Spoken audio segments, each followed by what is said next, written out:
pursuit. They're going to be really hard to catch.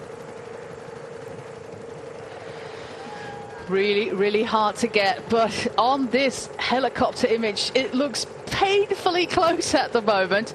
Our four leaders and the peloton, and because we lost 6 of the riders at the front, Robbie, we have more and more teams actually doing the work in the peloton. Yeah, we do now, and that's the thing, that the teams that were represented before, all their teammates have been just sitting in the peloton, been able to just save their legs, not do any work at the front, and now suddenly it's game on for them.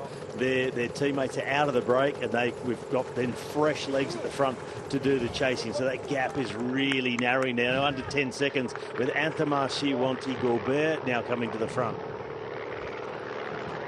Yeah, they are here with Gerben Thijssen. We do know that he's banged up, but just like you said before, Robbie, he's a heart man. He can still do a fantastic sprint, and it looks like everything is coming back together now. Well, they're starting to look at each other in the front there as well. Yeah, a lot of looking over the shoulder. And I wonder if Jasper de Beurs was told, like, just take your foot off the gas now because you're out there with Mathieu. Let's wait for Caleb, see if we can finish this off with him. There he is with number 41, Caleb Ewan. On his wheel is John Degenkolb with Sam Welsford with number 57.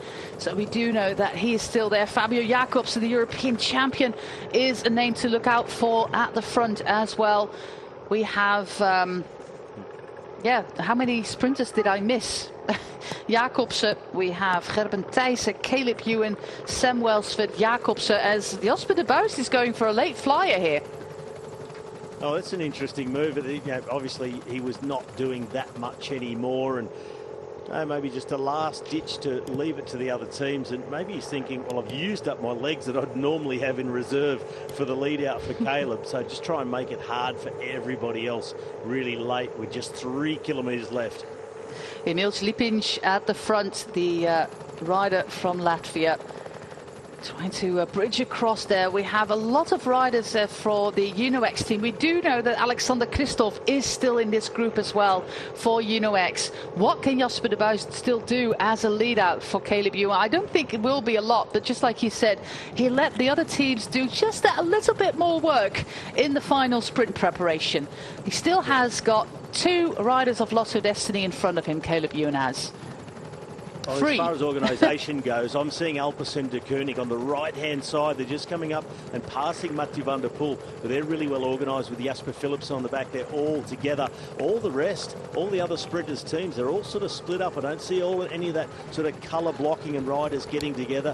Fabio Jacobsen just sliding through the inside. And, well, Alpecin de Koning with Philipsen just got a bit blocked on the right there, and they've been shuffled back somewhat. Well, they are going to employ the same tactic and let the other teams do the work here with a very late attack from one of the Alpecin de Koning riders. Of course, they're racing here for Jasper Philipsen.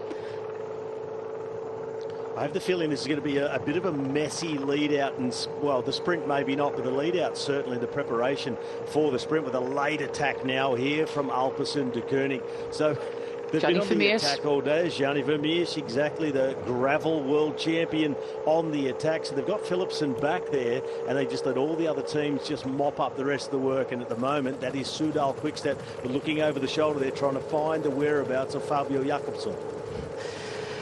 Jacobsen in the European Champions jersey, of course, and it's now up to Soudal Quickstep to close that final bit of the gap towards Gianni Vermeers. Alpecin de Koning, it looks like they're racing with 2 teams here. They've been in the breakaway. They still have their sprinter there. They have Mathieu van der Poel picking up 8 bonus seconds as well. So, yeah, so far, a really good day for the team from Belgium. But, of course, they want the win as well with Jasper Philipsen. He's there in about 12th, 14th position on the wheel of Jonas Ricard, his lead-out man. Also on the left side, as we approach the Flamme Rouge, the final kilometre, is Alexander Kristoff in that train of UNOX.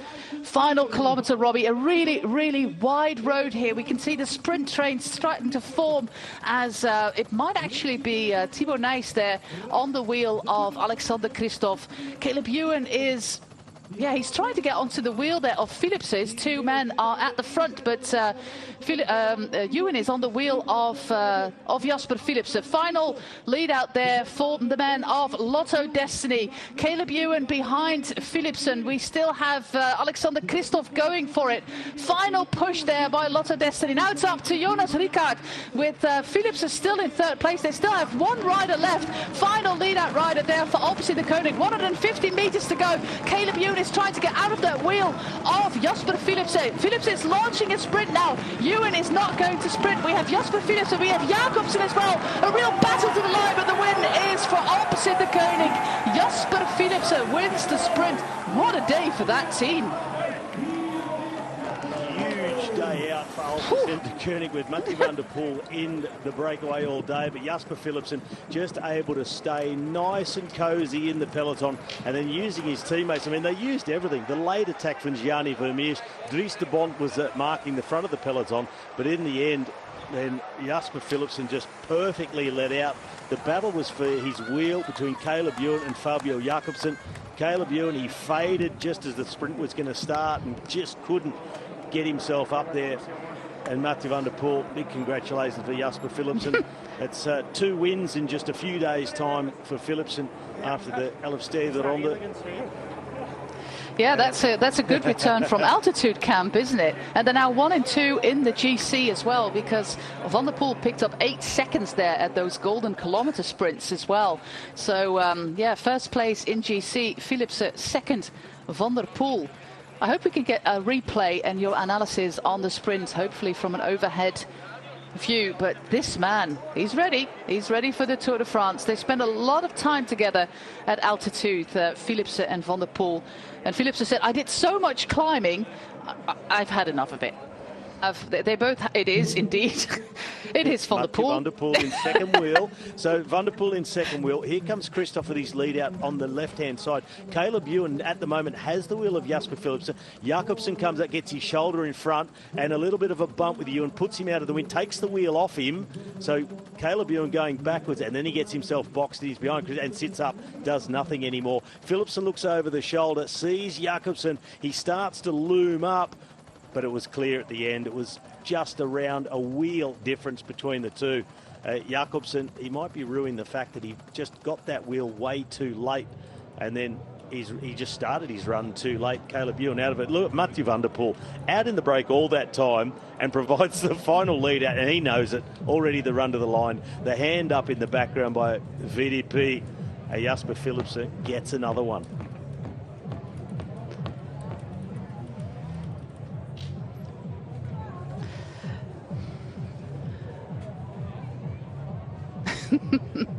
Yeah, it's the confidence of the man who can sit from the second row and already knows that his teammate has won it. Jasper Philipsen, he's done all this climbing at altitude camp because he wants to go for green. And as you very well know, Robbie, you know that the green jersey is not only won in sprints, it's also won at intermediate sprints as well. And because he's going for stages, and he will leave the Tour de France when his wife will give birth. They don't he's not due during the Tour de France, but with babies you never know, they might come early.